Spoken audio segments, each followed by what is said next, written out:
nouvelle organisation ad hoc. Ok.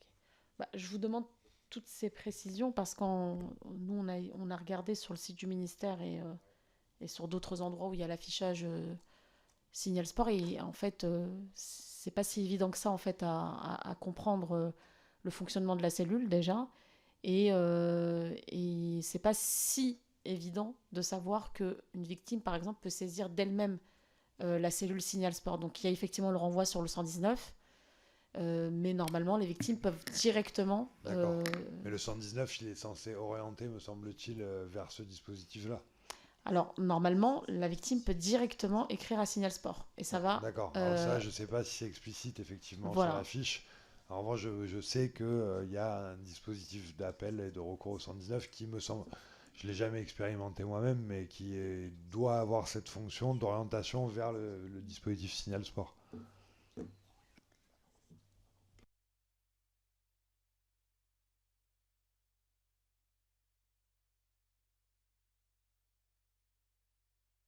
Oui.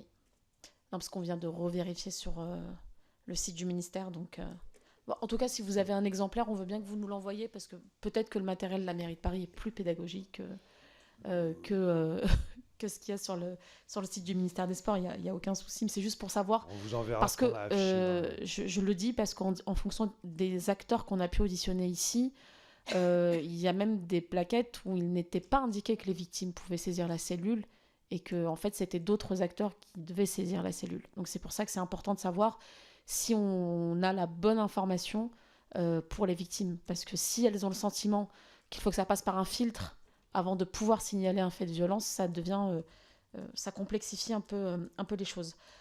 Peut-être Monsieur Pouliquin, je reviens vers vous parce que vous avez évoqué la question des DTN et notamment le fait qu'ils avaient trop de pouvoir, trop de casquettes. Donc vous avez parlé du développement sportif et niveau, je crois, du développement social.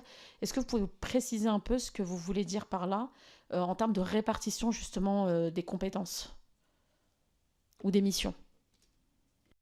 Bah, par rapport aux fédérations, je pense que le DTN aujourd'hui a un pouvoir quand même extrêmement puissant. Alors, est-ce que même veulent s'en détacher? Je ne sais pas. Mais en tout cas, je pense qu'à un moment, il faut un sportif de haut niveau qui est rattaché à une fédération qui vit avec son DTN tout le temps ne peut peut-être pas euh,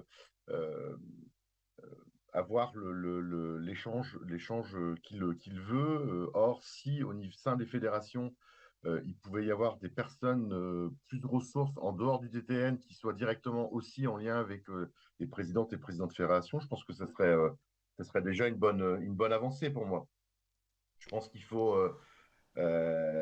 toutes les fédérations n'ont pas la même culture, ne mettent pas en œuvre les projets de façon identique. Et moi, je pense qu'à un moment, plus de pouvoir, pour mieux de pouvoir au sein des fédérations serait un peu mieux. Je pense qu'il y a besoin de se poser la question, en tout cas, de se mettre autour d'une table sur les gouvernances des fédérations d'aujourd'hui.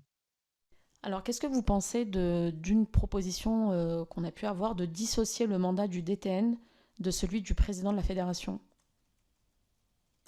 qu'il ne soit Bah, pas élu en même temps?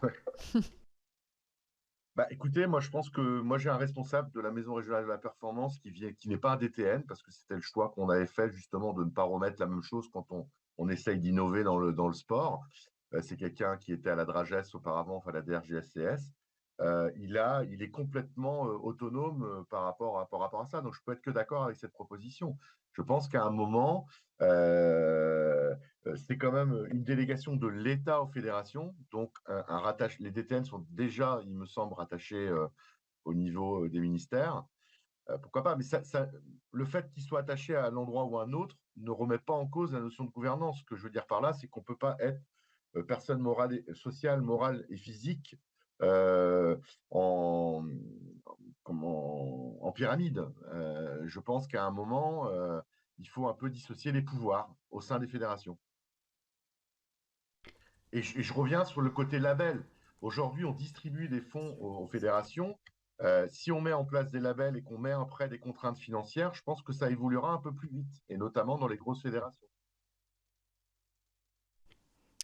Merci. Vous voulez rajouter peut-être quelque chose? Si Ouais, je peux non, me juste... permettre, je peux vous Ah, montrer.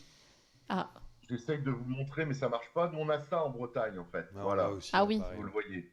On très l'a bien. aussi à Paris. Ça a été copié sur Paris, et avec tous les numéros dedans. Et en effet, il n'y a pas Signal Sport. Enfin, j'ai du mal à. Est-ce que vous pourrez nous Donc, on va en transmettre? rééditer avec les services de l'État en région, notamment celle qui est directrice sur ces sujets-là. Je pense qu'il va falloir en effet que l'information arrive bien un peu partout. Je pense qu'il y a beaucoup de choses qui sont dites ici ou là, beaucoup d'effets d'annonce, mais après, on n'arrive pas à les retrouver. Est-ce que vous pourrez nous transmettre cette plaquette Oui, je vais faire aussi. Oui, oui, oui. Voilà, juste. Autrement, l'Île-de-France a la même, hein, Oui, enfin, on l'a à Paris. pas Je sais avec les pas mêmes si, numéros. Et sur Paris, vous avez Signal Sport qui apparaît dessus ou pas? je peux pas vous dire. Vous pourrez nous Nous, c'est un transmettre recto aussi. verso, hein, donc je pense qu'elle est moins fournie que ce que D'accord. Monsieur Vous pourrez nous la Pouliquet a transmettre montré, aussi? bien sûr. C'est plié. Ouais, on vous la transmettra. Voilà. Non, moi, je voulais juste faire une remarque sur les DTN et ce qui a été dit. Aujourd'hui, il me semble difficile d'avoir la même organisation pour une fédération qui compte plusieurs centaines de milliers de licenciés que pour une qui est beaucoup plus modeste de par différents aspects, parce qu'elle a moins de licenciés, parce qu'elle a un sport moteur qui est plus médiatique, qui entraîne beaucoup plus de personnes dans son fonctionnement. Et aujourd'hui, on demande à un DTN à la fois d'être fort sur la formation et sur les performances de haut niveau, et en même temps de dicter une politique sociale et environnementale pour la fédération, et en même temps de gérer les salariés, et en même temps d'infuser une politique à tous les niveaux, et enfin, en fonction du nombre de personnes à toucher en bas de la pyramide, ben, le boulot il peut pas être fait de la même manière par une seule personne quand elle en a soit 600 000 à gérer que 60 000. Donc là-dessus, c'est pour ça que je parlais un peu d'homogénéité tout à l'heure. Aujourd'hui, on dit que toutes les fédérations sont traitées pareil, mais la réalité, c'est pas le cas, parce qu'elles n'ont pas les mêmes ressources, elles n'ont pas le même fonctionnement, elles n'ont pas les mêmes objectifs. Et ça, du coup, il faut aussi le prendre en considération dans la manière de mettre en place la gouvernance de ces fédérations.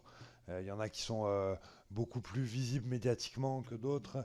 Voilà, il y en a, et tous ces enjeux font que je pense que l'uniformisation de la gouvernance, quand les enjeux ne sont pas les mêmes, ne peuvent pas amener des résultats satisfaisants. Voilà, donc je voulais juste le préciser. Alors, c'est aussi